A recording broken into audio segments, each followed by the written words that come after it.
house smelled of dust and damp regret. The air was so still, it felt heavy. While cleaning out a kitchen drawer, my fingers brushed against something cold and metallic. It was an ornate brass key that didn't belong anywhere in the house. Company policy was to throw everything out. My mistake was putting it in my pocket. I work for a property preservation company. It's a field most people don't even know exists. A quiet, necessary industry that moves in the wake of financial ruin. When a bank forecloses on a house, they hire us to go in, secure the property, and clean it out. We are the janitors of abandoned dreams. My name is Alex, and for the past 3 years, this has been my life in Crestfall, Ohio. Crestfall is the kind of tired, Rust Belt town that has more foreclosures than it has opportunities, so business is steady. The work isn't glorious. It's mostly trash outs, which is the industry term for hauling a family's entire life to a dumpster. You find everything. Old photo albums sticky with spilled soda, a child's report card tucked into a dusty book, half-empty bottles of medication on a nightstand. You become an unwilling archaeologist of someone else's final, desperate days in their home. The first few jobs mess with you. You feel like a vulture picking at a carcass, but after a while you develop a necessary callousness. You have to. You learn to see a life's worth of possessions not as memories, but as cubic feet of debris to be hauled away. My boss Dave, a man who has been doing this for 20 years, puts it simply. We're just taking out the trash, Alex. The house is already empty long before we get there. I try to remember that. This particular story started in late October, when the air in Ohio gets that sharp, cold bite and the sky turns a permanent shade of slate gray. Dave handed me a new work order, a property on Elm Street on the older side of town. The file was standard: foreclosure, occupants vacated, bank wants it secured, winterized, and cleaned out for a potential sale next spring. Looks like a standard one, Dave said, tapping the folder. Change the locks, board up the broken window in the back, drain the pipes, standard stuff. Just get it done before the first hard freeze. I nodded, took the folder, and glanced at the single, grainy photo of the house stapled to the inside. It was a 2-story colonial, probably built in the 40s. The paint was peeling, and the front porch sagged a little on one side, like a tired old man slumping his shoulders. It looked sad and forgotten, just like all the others. I had no idea that this house, this collection of empty rooms and peeling paint, held something different. I didn't know that I was about to find a small, insignificant object that would unravel the quiet, predictable rhythm of my life. The house on Elm Street smelled of dust and damp regret. The air was thick and still, the way it only gets in places that have been sealed shut for weeks, trapping the last moments of a life inside. I propped the front door open with a rubber wedge, letting a sliver of cold gray light cut through the gloom. The first step of any job is documentation. I walked through every room, my phone in hand, taking photos for the bank to prove the state of the property upon my arrival. Living room, dining room, kitchen. The furniture was gone, but the ghost of it remained. Faded squares on the wallpaper where pictures once hung. Circular indentations in the carpet where a heavy table used to stand. It's always the same sad geometry of absence. Upstairs, the bedrooms were just as bare. In what was probably the master bedroom, someone had left a single wire hanger dangling from the closet rod. It swung gently in the draft from the open front door, making a soft, rhythmic clinking sound against the metal bar. It was the only noise in the entire house. A tiny, lonely metronome counting out the silence. I started the trash out in the kitchen. The previous owners had left behind a predictable mess of junk, old newspapers from months ago, a collection of mismatched mugs with faded logos, a greasy toaster oven caked with crumbs. I pulled out a heavy-duty trash bag and began sweeping everything off the counters. As I was clearing out a drawer full of old takeout menus and tangled rubber bands, my fingers brushed against something hard and metallic. I pulled it out. It was a key. But it wasn't a normal house key. It was heavy, made of ornate, tarnished brass, with an intricate, almost floral-shaped head and a long, cylindrical shaft. It looked like something from another century, a key meant for a heavy, antique lock, not the cheap, quick-set deadbolts on the doors of this house. My job was to throw everything away. Company policy was strict on that. You don't keep souvenirs. You don't get sentimental. You are there to erase a life, not preserve pieces of it. But I hesitated. I have found weird things before. An unopened bottle of 50-year-old scotch. A box of antique dolls that looked like they'd murder you in your sleep. But this was different. It was small, self-contained, and for some reason I couldn't explain, it felt important. I tried it in the front door, then the back door, even the old rusted lock on the cellar door. Nothing. It didn't belong to this house. It was just another piece of forgotten junk. I should have thrown it in the trash bag with the stained menus and expired coupons. I really should have, but on a strange impulse, I can't explain even now, I slipped it into the pocket of my jeans. I finished the kitchen and moved on to the living room. There was an old, built-in bookshelf next to the fireplace, its paint chipped and yellowed. Most of the shelves were empty, but on the bottom shelf, tucked into the corner, a single book remained. It was a thick, leather-bound copy of Moby Dick. It looked out of place, too old and distinguished for this sad, neglected house. I picked it up. The spine was cracked and the pages were brittle and yellow. It felt like a prop from a movie. As I fanned through it, I noticed the middle of the book had been neatly hollowed out, and inside that hollowed out space there was a perfect, key-shaped impression in the paper. The brass key from the kitchen would have fit in it perfectly. A shiver ran down my spine, a cold premonition that I immediately tried to dismiss. It was just a coincidence. A secret hiding spot for a key that probably opened a long-lost chest or a piece of furniture that was now sitting in a landfill.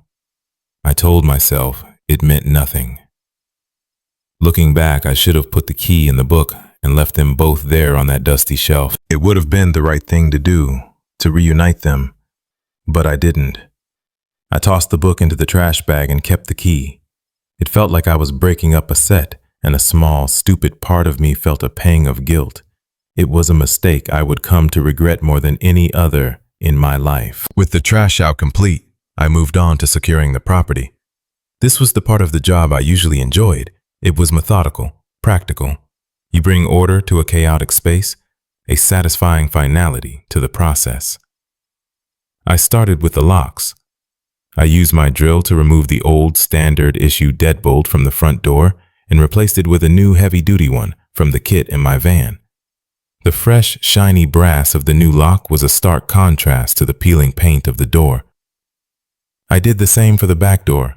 Then I went to the broken window, a small pane of glass in the laundry room off the kitchen that had been shattered. I carefully removed the remaining shards of glass from the frame with a pair of pliers, letting them fall onto a piece of cardboard. I measured the frame and went out to my van to cut a piece of plywood to fit. As I was working, screwing the plywood board into the window frame from the inside, I got that feeling. The one you get when you think you're being watched. The hairs on the back of my neck stood up. It's a primal, animal instinct that cuts right through whatever you're doing. I stopped, the drill winding down to a stop, and slowly looked around. The backyard was overgrown and bordered by a line of dense, unkempt trees that were losing their last brown leaves. Beyond that was the back of another row of houses, their windows dark and vacant looking. There was nothing there, just the wind rustling the dead leaves across the cracked patio. I told myself not to be paranoid. These old houses were creepy. They were full of strange drafts and settling noises. The feeling of being watched was just a product of the silence and the isolation. I finished boarding up the window and moved on to the last task, winterizing the pipes. I shut off the main water valve in the dusty, spiderwebbed basement, then went through the house opening every faucet to drain the remaining water from the system. I poured a little bit of pink propylene glycol antifreeze into the toilet bowls and the P-traps under the sinks. It was a simple process, but a crucial one. A burst pipe in the winter could cause thousands of dollars in damage, and the bank would be on Dave, who would then be on me. By the time I was done, the sun was already starting to set, painting the permanent gray sky with thin streaks of orange and purple.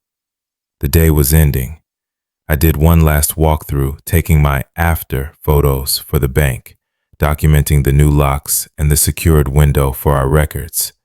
As I locked the new deadbolt on the front door behind me, the solid click echoing on the quiet street, I took a moment to look up and down Elm Street. It was peaceful. Most of the houses were dark. It felt like a neighborhood holding its breath. I walked to my van, threw my tools in the back, and got in. As I started the engine and the headlights flickered on, I glanced in my rearview mirror out of habit, and that's when I saw it. A dark sedan, maybe a late 90s Honda Accord or something similar, was parked about 100 yards down the street on the opposite side. I didn't recognize it, and I was almost certain it hadn't been there when I arrived.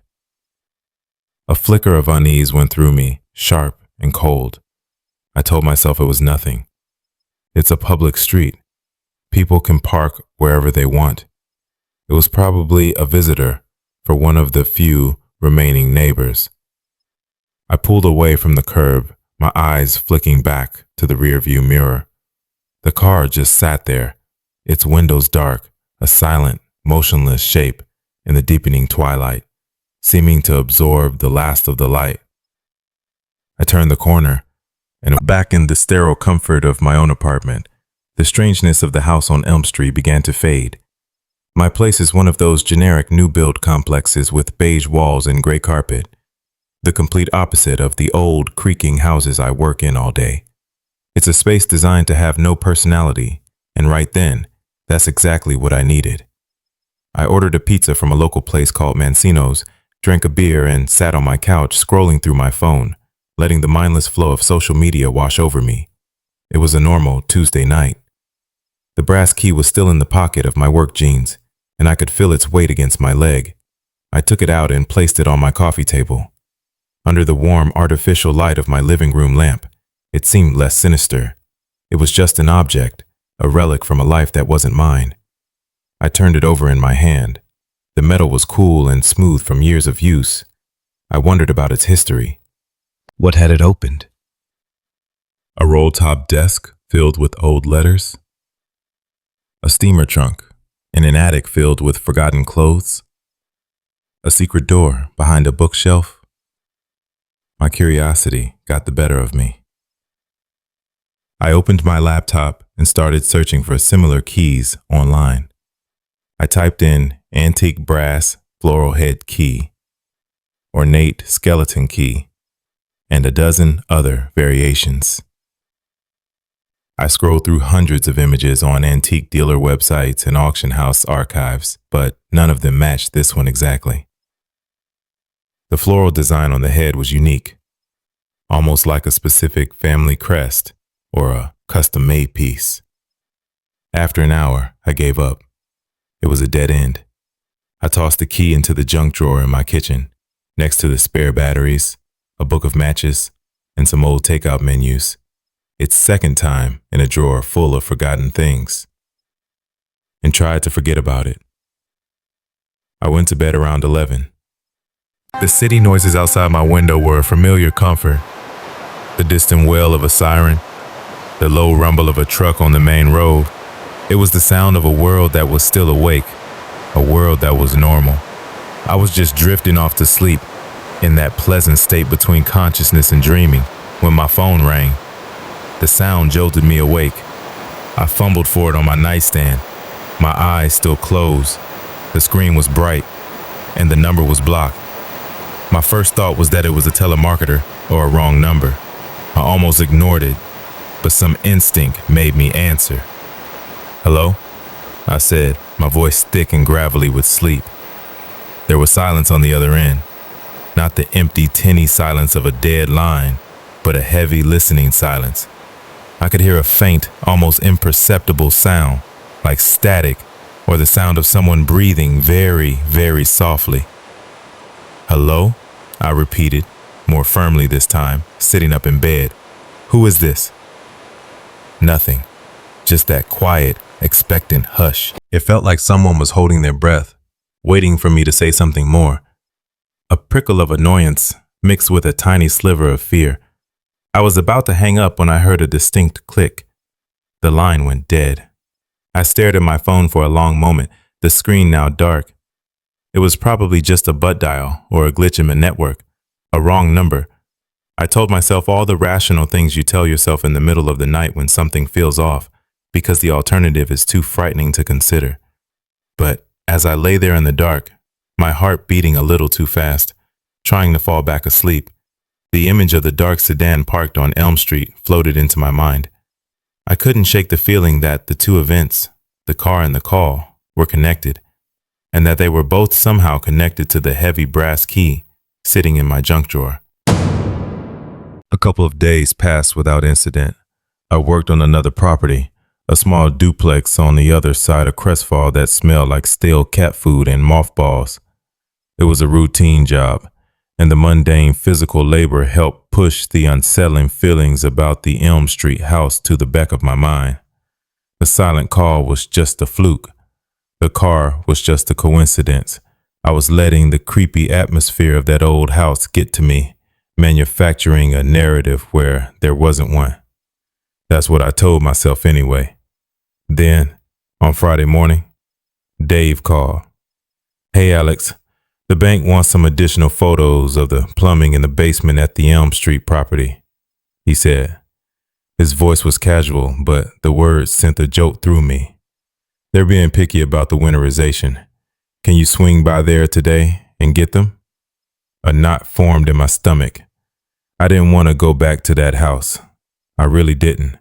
But I couldn't tell my boss I was spooked by a weird feeling in a silent phone call. He'd laugh at me. "Yeah, no problem, Dave," I said, forcing my voice to sound normal. "I'll head over there this afternoon." When I pulled onto Elm Street, the first thing I did was scan the block for the dark sedan. It wasn't there. The street was empty, except for a mail truck making its rounds and an old woman sweeping her porch a few houses down. I felt a wave of relief wash over me. "See," I told myself, "you were just being paranoid." I unlocked the new front door and stepped inside. The house was exactly as I had left it, cold, silent, and empty. I walked through the downstairs rooms on my way to the basement, my work boots echoing on the hardwood floors. In the living room, I stopped dead. Something was wrong. It took me a second to figure out what it was. The room was empty, just as I'd left it, but there was a single wooden dining chair sitting in the middle of the floor. I hadn't left a chair there. I knew I hadn't. During the trash out, I had piled the few remaining pieces of furniture. This specific chair, a broken end table, a lamp with a ripped shade, by the front door for disposal. I distinctly remembered hauling all of them out to the dumpster myself. I had a photo on my phone to prove it. One of the after shots I'd sent to the bank. The living room, completely, unequivocally bare. I pulled out my phone, my hand shaking slightly as I navigated to my photo gallery. I found the picture. Empty. I looked up at the room. A single chair sat there, perfectly centered between the fireplace and the opposite wall, as if it were an art installation. As if it had been placed there with purpose, my heart started pounding. There was only one explanation. Someone had been inside the house since I left. But how? I had changed the locks. I had the only keys. I walked over to the chair and touched it, half expecting my hand to pass right through it. It was real. Solid wood. I slowly checked all the doors and windows again. The new deadbolts on the front and back doors were secure and untampered with. The plywood I'd screwed over the broken window was untouched. There was no sign of forced entry anywhere. It was impossible. My mind scrambled for a rational explanation. Maybe I did leave the chair. Maybe I was tired and I just forgot. It was a stupid, flimsy explanation, but it was better than the alternative. I took the required pictures of the basement plumbing, my eyes constantly darting into the dark corners of the cellar, imagining a figure standing just beyond the reach of my phone's light. Every creak of the old house sounded like a footstep. I worked as quickly as I could, a cold dread seeping into my bones. I grabbed the lone chair, carried it outside, and tossed it into the back of my van with more force than necessary. As I locked the front door behind me, I felt a new, more profound sense of unease. It wasn't just a feeling anymore. It was a fact. Someone else had a key. And they wanted me to know it. The weekend was a blur of anxiety. I couldn't relax. Every time the floorboards in my apartment building creaked from the neighbor upstairs walking around, I jumped. Every time a car with a loud muffler slowed down on the street outside, I found myself peering through the slats of my blinds. The brass key felt like a lead weight in my gut. I knew, with a certainty I couldn't explain or justify, that it was the reason for all of this. The chair in the empty room wasn't just a prank. It was a message, a quiet, terrifying way of saying, I can get in whenever I want. Your new locks mean nothing. On Saturday night, it happened again. The escalation, the knock. It came around 1 a.m. when the building was dead quiet, and the only sound was the hum of my refrigerator. It wasn't a loud, aggressive knock, but 3 soft, perfectly spaced out taps on my apartment door. Thump, pause, thump, pause, thump. I froze, my blood turning to ice. I wasn't expecting anyone. I crept out of bed, my bare feet silent on the cold floor, and tiptoed to the door. My heart hammering against my ribs so hard I felt it in my throat. I held my breath and peered through the peephole. The hallway outside was empty. The dim, yellow light of the overhead fixture illuminated nothing but a blank, beige wall and the dark brown door to my neighbor's apartment across the hall. There was no one there.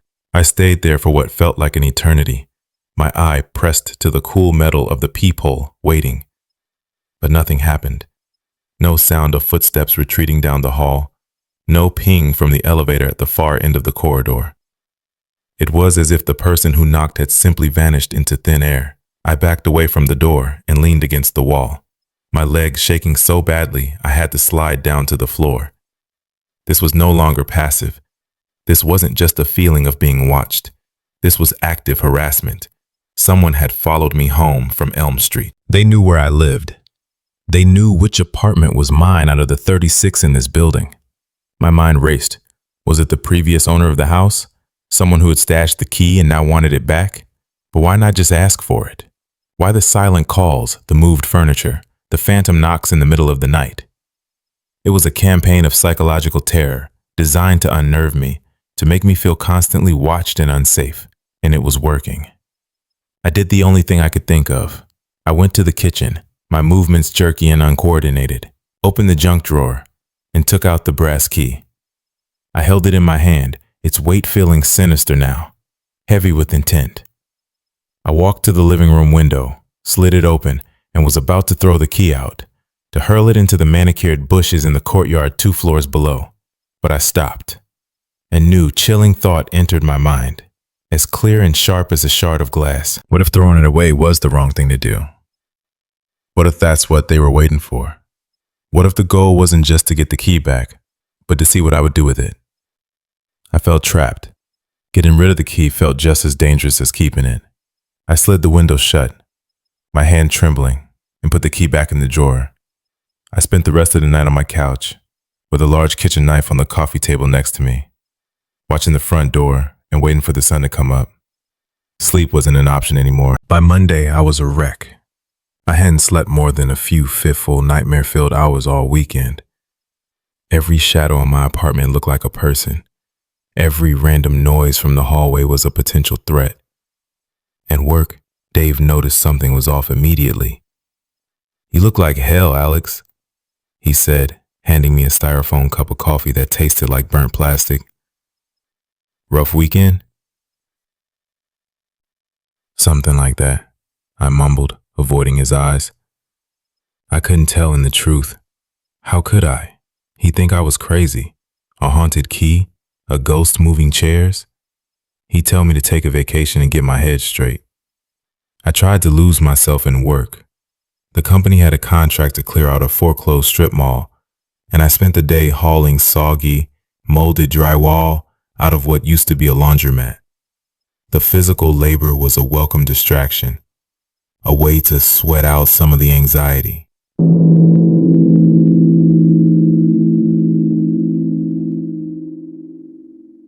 My phone buzzed in my pocket around noon. I pulled it out, expecting a text from Dave about our supply inventory, but it was an unknown number. My stomach twisted into a knot. With a shaking thumb, I opened the message. It was 4 simple words. 4 words that confirmed every paranoid fear I'd had. I know you have it. I stared at the screen, my breath catching in my throat. The world around me seemed to fade away. The sounds of my coworkers shouting, the scrape of shovels on concrete, the loud, metallic rumble of the dumpster.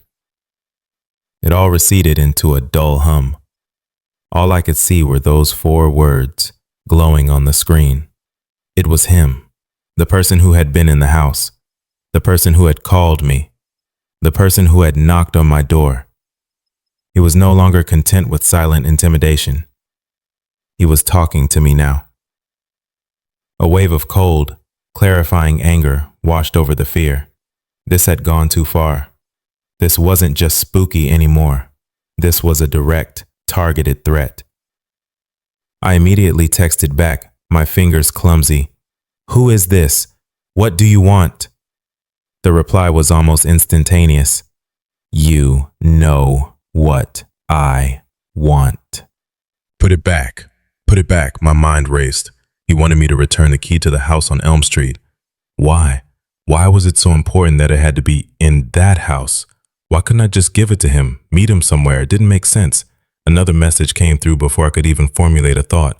Don't try to be clever, Alex. He knew my name. Of course he knew my name. He had followed me. He had my phone number. He probably knew my social security number and my mother's maiden name. The feeling of being watched intensified into a feeling of being completely exposed. My life laid bare for this unknown person to see. I felt a surge of defiance, a stupid, useless flicker of bravery. I wasn't going to be his puppet. I wasn't going to play his sick little game. I typed a reply, my fingers fumbling on the screen. I'm going to the police. The 3 little dots indicating he was typing appeared immediately. I waited, my heart pounding against my ribs. The new message arrived. They won't help you, but they will find the file on you interesting, especially your juvenile record. I froze. My juvenile record. When I was 16, I had been arrested for joyriding in a stolen car with some friends. It was a stupid teenage mistake, a sealed record that no one knew about, not even Dave. How could he possibly know that? The threat was clear. He wasn't just stalking me, he had dug into my past. He was holding my own stupid history over my head. The feeling of defiance vanished instantly, replaced by a cold, stomach-churning fear. I was trapped, and he knew it. Despite the threat, I went to the police. I had to. I couldn't live like this, constantly looking over my shoulder, waiting for the next text message, the next soft knock on the door. I walked into the Crestfall police station, the little bell over the door jingling weakly, a pathetic sound in the quiet room. The place smelled of stale coffee, disinfectant, and a kind of tired bureaucracy. The officer at the front desk, a heavy-set man in his 50s with a permanently bored expression etched onto his face, looked up from his newspaper. "Can I help you?" he asked, his voice flat and devoid of any real interest. I explained everything. I tried to sound calm and rational, but I could hear my voice trembling as I recounted the events of the past week. I told him about the key, the dark sedan that had been parked outside the house, the single chair moved in the empty living room, the silent calls in the middle of the night, the phantom knocks, and finally, the text messages. I even showed him the text on my phone. He listened patiently, his expression never changing, his eyes glazed over. When I was finished, he leaned back in his squeaking chair and sighed, a long, weary sound as if I were the 10th person that day to bother him with a nonsensical story. Son, he said, and the word was condescending. I understand that you're spooked. You work a creepy job, I get it. These abandoned houses can play tricks on your mind. But what do you want us to do? I don't know, I said, my frustration rising and my voice getting louder than I intended.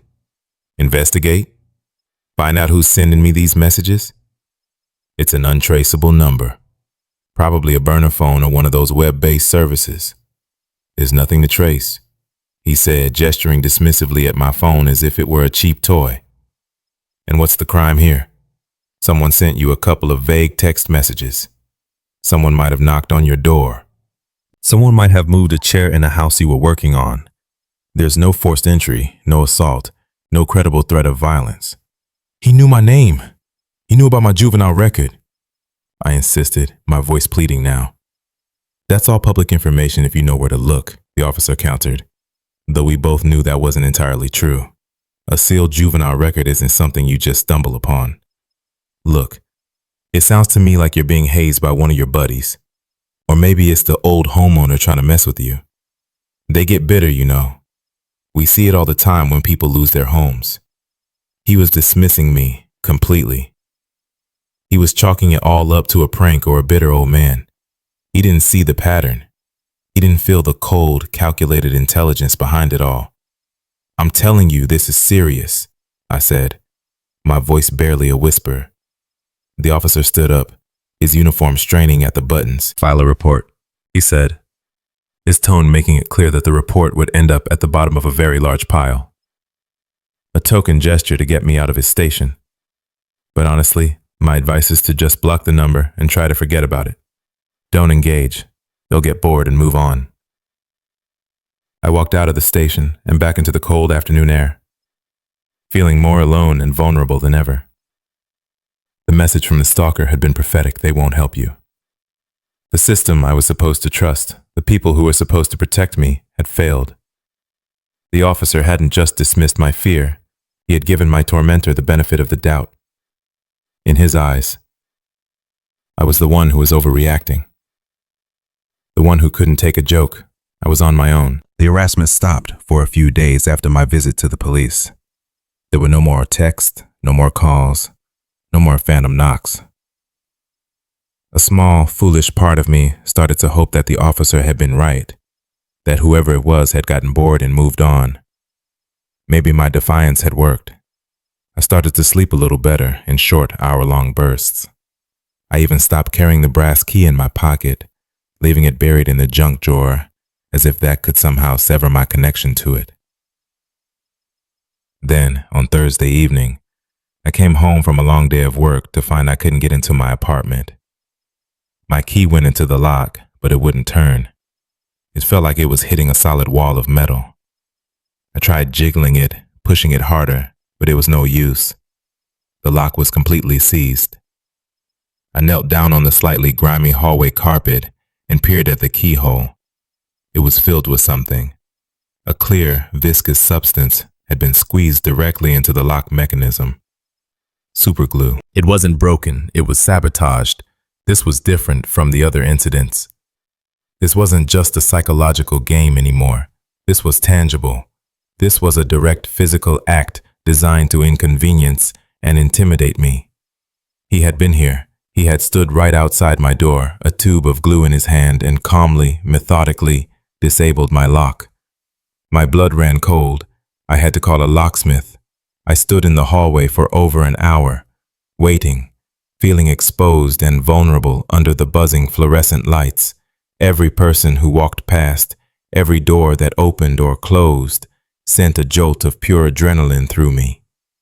I kept my back to the wall, scanning the faces of my neighbors, people I'd only ever nodded to before, now seeing them all as potential threats.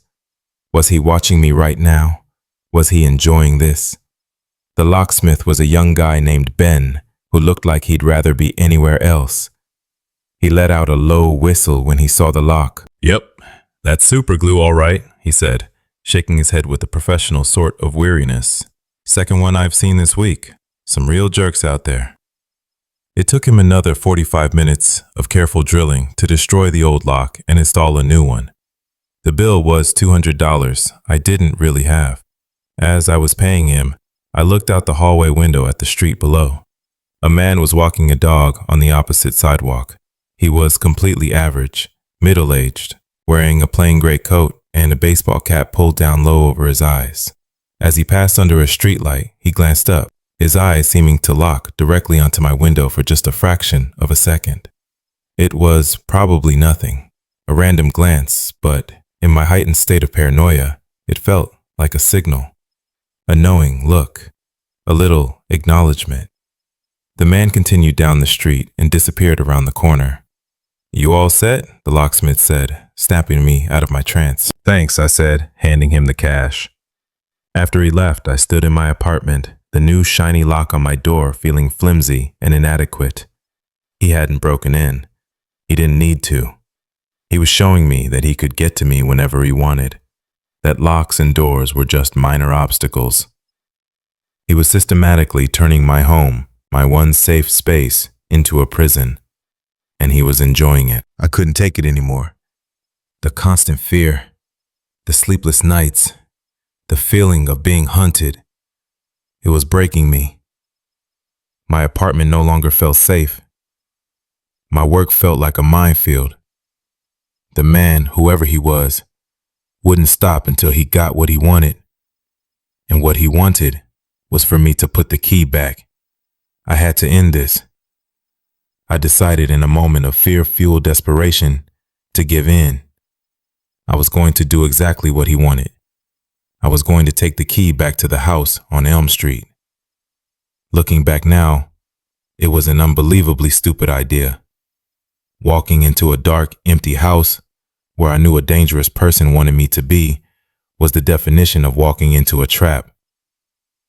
But I felt like I had no other choice. The police wouldn't help me. I couldn't tell my boss. Playing his sick game was the only move I had left. I waited until after midnight. The later the better, I figured. Less chance of being seen by any lingering neighbors. I dug the heavy brass key out of the junk drawer one last time. It felt cold and foreign in my hand, an object that had brought nothing but misery into my life. I got in my van, the key in the pocket of my hoodie, along with the new key to the house's new deadbolt. The drive across town to Elm Street was surreal. The city was asleep. The streets were empty and slick with a light, greasy rain that had just started to fall, making the streetlights smear across my windshield. The world felt muffled and distant, like I was moving through a dream. When I pulled onto Elm Street, my headlights cut through the darkness, illuminating the sad, sagging face of the house. It looked even more derelict and menacing at night, a dark blot against the bruised purple sky.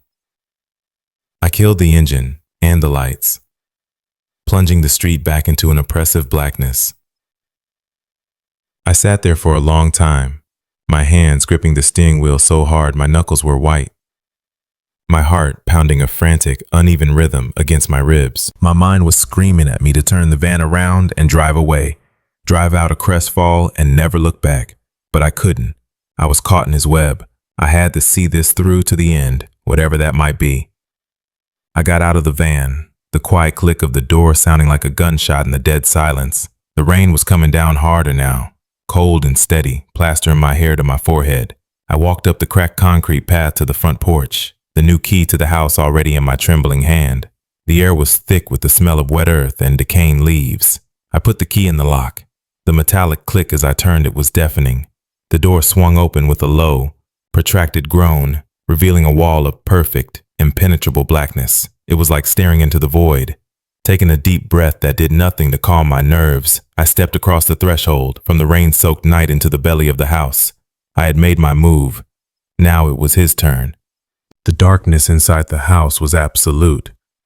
It was a physical presence, a thick, suffocating blanket that pressed in from all sides and smelled of damp earth and something vaguely sour, like old milk.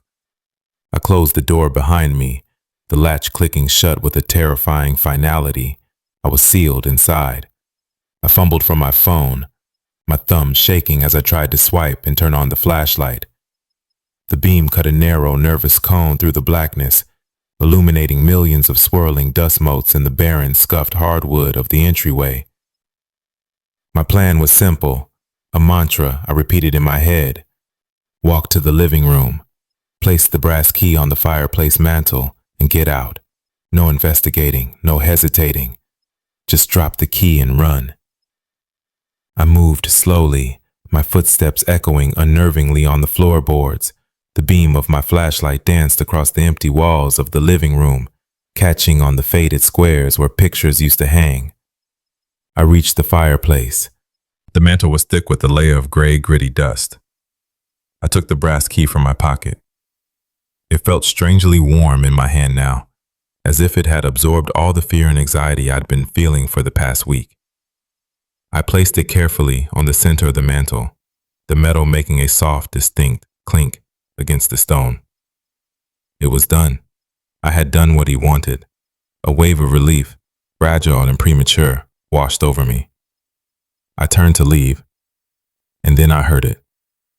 A sound from the basement. It was a low, rhythmic scraping sound. Scrape. Pause. Scrape. Pause. It was the sound of something heavy, something metal, being dragged slowly across the concrete floor below. My blood turned to ice. I froze, every muscle in my body tensing up, my ears straining in the dark. He was here. He had been waiting for me. The narrative in my head became a frantic, fragmented mess of pure terror. He was in the basement. He was here the whole time. This was a trap. Of course it was a trap, you idiot. I started backing away from the fireplace, toward the front door, my phone's flashlight beam trembling wildly, casting dancing, distorted shadows on the walls. The scraping sound stopped. The sudden, absolute silence that followed was somehow worse. It was a listening silence, the same heavy, expectant silence from the phone call. He knew I was there. He knew I had heard him. I had to get out. Now. I turned and bolted for the front door. My feet pounded on the floorboards. I was just a few feet away when I heard it. Slam.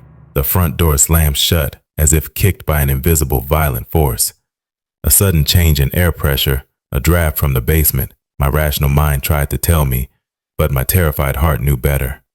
I reached the door and fumbled with the deadbolt. My fingers were slick with cold sweat, and I couldn't get a grip on the small, smooth knob. The scraping sound started again, but it wasn't coming from the basement anymore. It was coming from the hallway that led to the basement door. It was closer. Much, much closer. I could hear it just around the corner, getting louder and faster. Scrape, scrape, scrape. He was coming. I finally managed to turn the deadbolt. I yanked the door open and was about to spill out into the rainy night when a voice, low and calm, spoke from the darkness behind me. I wouldn't. I stopped dead, my hand on the doorknob, my body frozen in mid-flight. I slowly turned around, my phone's flashlight beam shaking uncontrollably in my hand. I pointed it down the hallway. He was standing there, just at the edge of the light, a tall, thin silhouette. He took a single deliberate step forward into the beam. It was the man from the street, the man in the gray coat who had been walking the dog. He looked completely, terrifyingly ordinary. He was probably in his late 50s, with thinning, mousy hair and a nondescript face you wouldn't look at twice in a crowd. There was nothing outwardly monstrous about him at all, but his eyes were flat, calm, and utterly devoid of any discernible emotion. They were the eyes of someone who had moved beyond normal human feeling, like a shark's eyes. He held a long metal rod in one hand, the end of it sharpened to a crude, vicious point. It was the source of the scraping sound. "You're a hard man to convince, Alex," he said, his voice as flat and emotionless as his eyes. He took another slow step toward me, closing the distance. "Most people are much more cooperative." Most people. The phrase hung in the air, thick with horrifying implication. I wasn't the first. "What do you want?" I managed to stammer, my voice a weak, pathetic whisper that barely made it out of my throat. "I believe you have something of mine," he said, his gaze flicking for a moment toward the fireplace where the key now sat. He hadn't come for the key. He had come for me. He had orchestrated this whole thing to get me here, alone, in this house, at this exact moment. "I left it on the mantel," I said, trying desperately to keep my voice steady. "You can have it. I don't want it. Just let me go." He smiled, a thin, tight, bloodless smile that didn't reach his eyes. "Oh, I know you left it. I watched you. I'm very thorough. But you see, the process isn't complete. You kept it for 10 days. You brought it back. You've been evaluated. Now there's just the final step." He raised the metal rod slightly, its pointed tip glinting in the shaky beam of my flashlight. My mind couldn't process what he was saying. It was a nonsensical, ritualistic language of madness. This wasn't about a key. The key was just a prop, a tool in his own private, insane play. In that moment, a strange clarity cut through the terror. I understood. There was no reasoning with him. There was no escape through logic or pleading. The only thing that mattered was survival. Adrenaline, pure and potent, flooded my system. I didn't think. I reacted. I aimed my phone directly at his face, blasting the bright LED beam into his flat, dead eyes. He flinched, raising a hand to shield his face with a small grunt of annoyance. It was the opening I needed. I spun around through the door open and ran. I launched myself off the porch, my feet slipping on the wet, mossy steps, and I fell hard onto the wet grass. Scrambling to my feet without feeling any pain, I ran as fast as I could, not looking back, my lungs burning, the cold rain stinging my face. I didn't stop until I reached my van, my fingers fumbling frantically for the keys in my pocket. I got in, slammed the door, and locked it. I jammed the key into the ignition and peeled away from the curb, the tires screeching on the wet pavement. In the rearview mirror, I saw him. He was standing on the porch of the house, bathed in the dim light from the open doorway. He wasn't chasing me. He was just standing there, watching me go, the metal rod hanging loosely at his side. He had let me go.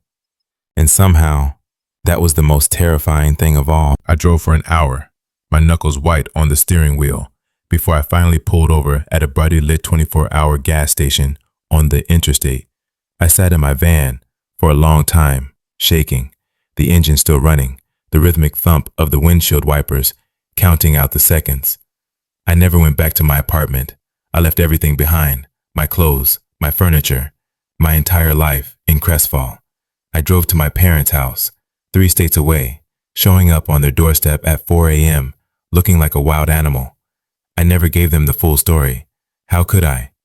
I told them I was having some kind of breakdown, that I couldn't handle the job anymore, that I just needed to come home. They were worried, but they took me in. I called Dave the next day and quit.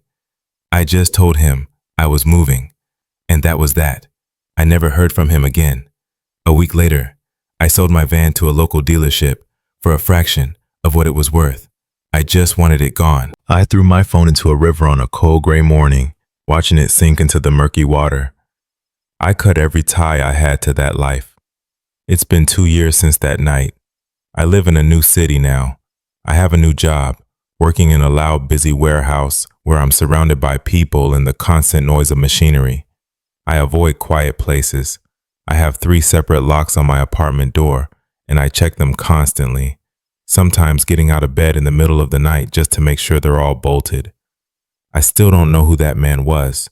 I don't know why he does what he does.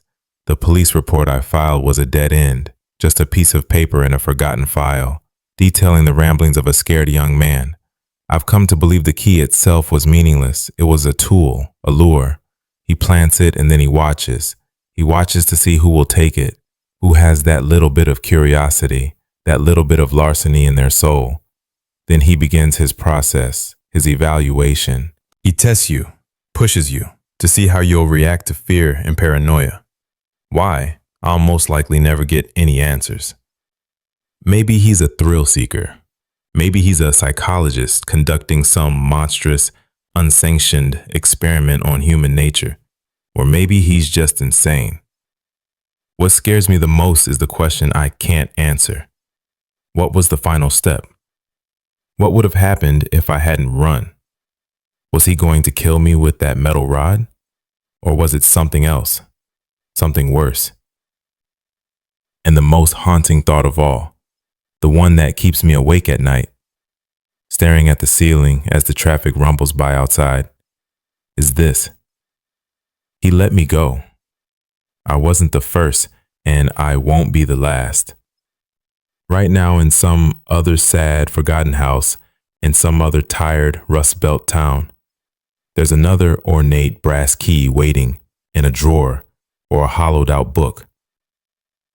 And somewhere, a man in a gray coat is watching, patiently, waiting for someone to pick it up. That's the part that still gets me, even now.